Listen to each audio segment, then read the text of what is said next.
Nationalisme, quel nationalisme? On revient à notre problématique du quel, de la question. Lequel? Comment le qualifier? Dans notre dernier café philo, ce problème s'est posé. On emploie le mot nationalisme, mais il y a des nationalismes qui sont totalement opposés par nature.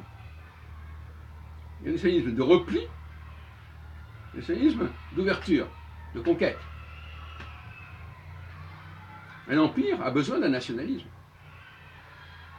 Il y a bien une nation qui doit s'imposer, qui doit rayonner, qui doit être le centre de l'empire.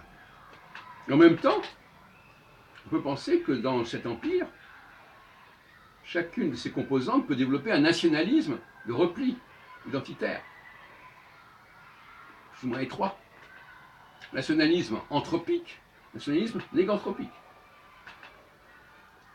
Donc, le mot nationalisme en lui-même ne veut strictement rien dire, puisqu'il peut déboucher sur des stratégies totalement différentes.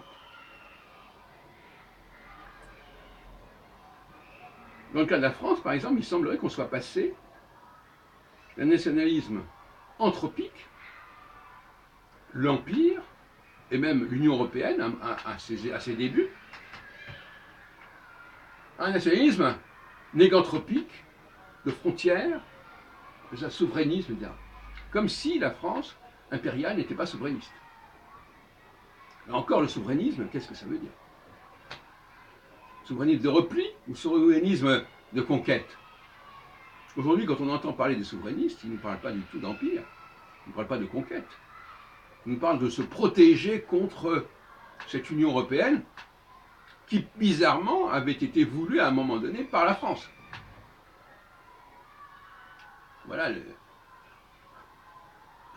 un retour de l'ironie du sort. Les choses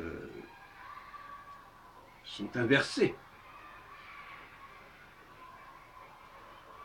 Et on peut dire ça de beaucoup de choses. Tout à l'heure, je parlais de la... J'opposais le cultivateur au restaurateur.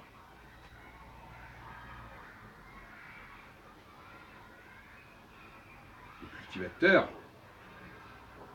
il élève, il cultive, comme son nom l'indique, un nombre de produits illimité. Des pêches, des fruits, des tomates, des moutons. C'est pas illimité. En revanche, toutes les cuisines, tout ce qu'on peut faire autour de tout ça est illimité. On en a déjà parlé, je reviens là-dessus. Donc il y a une différence entre celui qui est producteur de matières premières, en quelque sorte, de matériaux premiers, et celui qui se contente d'accommoder ces matériaux.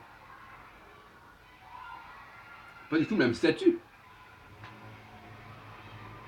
Il y a des langues qui sont des langues premières, c'est-à-dire des langues comme le français qui sont des langues qui produisent un nombre considérable de mots qui sont repris par d'autres langues, qui sont prononcés diversement, qui sont compris diversement, mais qui sont, qu'on le veuille ou non, la même langue d'origine.